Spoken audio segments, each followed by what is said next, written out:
So I joined BT a little under a year ago, and the reason that the CSO post at BT was so compelling to me was one of the things, the fact that BT has one of the largest networks in the world in over 17 countries, which on its own maybe isn't the most exciting fact, but on top of that network you have this amazing business ecosystem that's coming up against the fundamental limitations of growth. And it doesn't matter which business or which government you actually talk to, what they're unequivocally saying is that fundamental systems change is actually needed in order to try and find solutions for a world that 8, 9, 10 billion people can actually live in. If you just look at the simple fact that right now we're consuming 1.6 times the resources that the planet can renew in any given year globally. In the UK it would be 3 times, in the US it would be 5 times. And in 2030 we'll need 2.3 planets to sustain us when we've only got 1. You can see how fundamentally consumption needs to actually change globally, and we need to move away from kind of conspicuous consumption models where people aren't sure what they are buying or the kind of environmental impact of various different goods and services, to much more conscientious, much more collaborative consumption models. And the good news there is that as the world is becoming more networked, consumerism is also becoming more networked. And what the world's largest consumer-facing brands are actually seeing is that consumers aren't trusting the claims and the labels of advertising and branding and so on.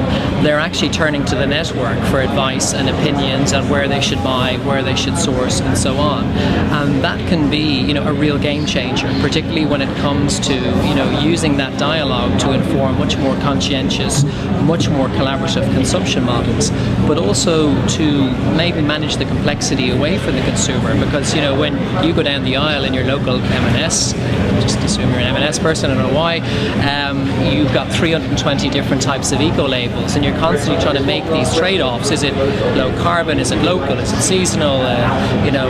Whatever the flavour of the month is, and really it should be as simple as price and quality. And what we need to do is kind of manage all of that complexity away for the consumer in a way where it's aspirational, so they opt into a way of living, and to go back to the 1.6 planet concept, that they would say, I want to live within the natural resource constraints of the one planet that I've got. And I know that all these different businesses have got propositions that can actually make that happen, but I need machine-to-machine technology and ultimately a more networked world, be it the connected home or just activating in the aisle, to work in a way for me that manages that complexity, where the profile of that decision is reflected in the washing machine, the washer, dryer, the utilities into the home, the transportation solution even, so they don't actually have to be making all of these countless trade-offs. And what that is a fundamental transformation in demand globally, and completely new systems, and also reward models where we can actually incentivize consumers and encourage the kind of behaviors that we want to see, and maybe use the carrot way more than we have in the past. I mean, the whole concept of sustainable consumption is like, well, hang on, you want me to consume what? Less stuff? Less than them? Less than my neighbour? Less than those? It's completely counterintuitive. If you look at the way Jamie Oliver changed food in the UK, it was a very aspirational thing. It was easy. Guys like me didn't know where to get asparagus before Jamie comes along. You zip down on your moped, you pick it up locally, and it's this whole experience that you share with your friends, kind of where the produce came from, how you put it together. It's a whole social experience, and anybody could do it, and that was a real social movement for food. And I think we really need to learn from that, and we really need to understand how that more networked world is actually a great place to be trying to create movements. We've seen movements for the Arab Spring, and we've seen movements for various despotic regimes around the world.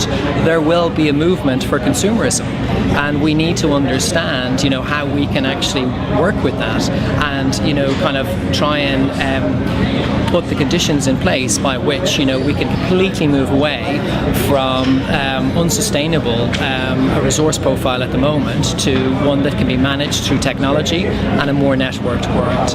That's just the demand side. Then on the supply side, you have the simple fact that we waste about 1.3 billion tons of food every year, which is 30% of the food that we produce, and largely down to just really opaque supply chains, you know, where we don't know where the bottlenecks and the inefficiencies are. But by, you know, having this whole concept of radical transparency within supply chains, which is something that Unilever and MIT have actually worked on, where you can look at crowdsourcing and big data and actually moving away from this being a compliance agenda where you try and push suppliers to jump over various bars and hurt them when they don't actually deliver, to, you know, creating aligned value networks where you try and create longer term relationships and encouraging the kind of collaborative behaviors and also innovation, because nobody understands the supply chain better than the suppliers. You know, the customer may think they know what's happening, but the supplier is the one that sees whether the lights are on or not, you know. And if you create a platform by which they can, you know, look differently at their business, they will actually find phenomenal benefit, but they'll also be able to pass that benefit further down the value chain, you know, to you, the customer, and we can then pass it on to our consumers. So this whole concept of radical transparency allows us to manage from farm to fork. It allows us to manage from, you know, well to wheel, you know, taking an oil analogy, you know, and it can be a completely transformative model for supply, you know. So by creating much more transparent supply chains and moving away from kind of the opaque, gross, inefficient supply chains of the past, we can create completely new systems. And similarly on the demand side, and ICT is the key enabler of all of that. And ultimately, you're going to have to look at the next era of human evolution.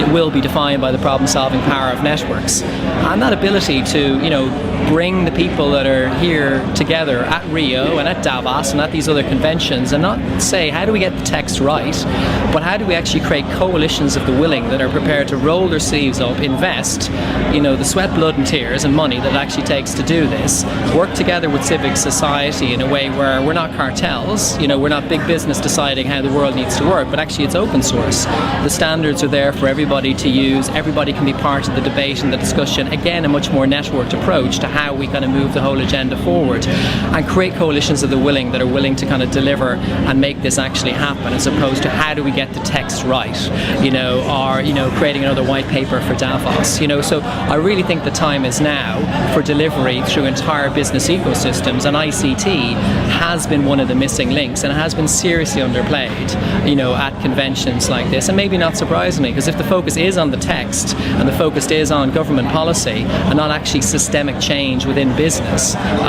you know, why would people be looking anywhere else except into, you know, policy statements for, you know, where the answers are? You and I know that's not where the answers are. You know, the answers are in innovation, but innovation through ecosystems, and also at grassroots activation level, you know, our ability to actually reach the individual. And 3 billion people earning less than $2 a day all around the world, you know, how do we understand how they lost hope? How do we actually just give them very simple means by which they can restore self-confidence, restore self-esteem, and then move that to a place where collective action is actually possible? Because then the next thing that happens is pride of place, you know, and people start looking at their community in a whole different light, and they start taking control of you know, things that don't agree with them.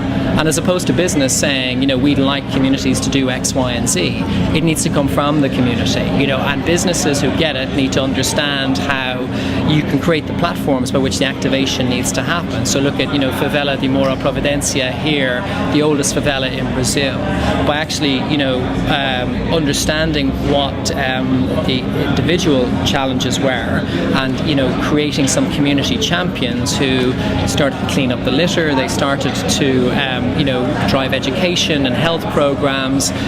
They started to lobby together. They didn't like what some of the drug lords were doing, so they kind of stuck together as communities, and they said, look, you know, we don't want you touching, you know, those trees and those parks. We actually kind of like them the way they are, and, you know, making sure that, you know, the whole concept of environmental empathy actually happened. You know, so until we've actually solved the social issues, starting with the individual, and the community comes up with its own ideas. It could be graffiti cleanup, you know, it could be HIV and drugs awareness, or it could be, you know, kind of protecting the local park, or you know, something else entirely. So I think that bottom-up activation is the other thing that will move this away from being a niche, passive debate that happens, you know, between largely, you know, white people in parts of the world world that very few people have actually heard about, to something that is a mass activating movement where 7 billion people on the planet know there's a way in for them, and there's a way that they can actually connect with this agenda.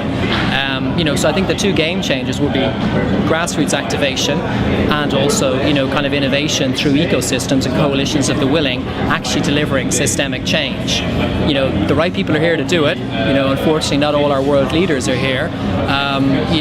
But I think if we do create a proper grassroots movement, that will apply bottom-up pressure on the political system, where they can no longer afford not to be here. Because every time they talk to a constituent, it'll be number one on their agenda. Why are you not coming back? Getting policy to catch up with where business and civic society are taking this whole agenda. So I think that kind of pressure will make politicians have to act, have to take this seriously, but also the businesses and the brands that don't get this, that aren't actually investing in it at the moment, that they will be punished by consumers ultimately switching away. We've seen that happen so many times to different brands. The worst thing that can happen to a business is somebody just switches off, and that mass awareness, of social environmental issues for that business, contribute to consumers switching to a more sustainable alternative. Look at Apple, world's largest business, $500 billion business, and some parts of the media are playing, what's happening with, certain members of their supply chain as being their Nike moment. And Apple is starting to take steps and starting to take it seriously. But ultimately, you don't get to being a $500 billion business that quickly, without, having, some issues there, particularly if you're using the systems of the past. But I think, if Apple did decide to take this seriously and create completely new systems and build things like the circular economy into their product portfolio, it would fundamentally change the game forever. And it would make, the alternatives look like the steam train. The way we look at the steam train now, we wonder how we ever traveled anywhere like that. So, I think that, this is the next great industrial revolution, and businesses who are, trying to create completely new systems will be the winners of tomorrow, and the ones who aren't here, are waiting for policy to actually set the direction, will be the losers. Well, that was absolutely fantastic. Well, thank you so much. No problem. What was your second question?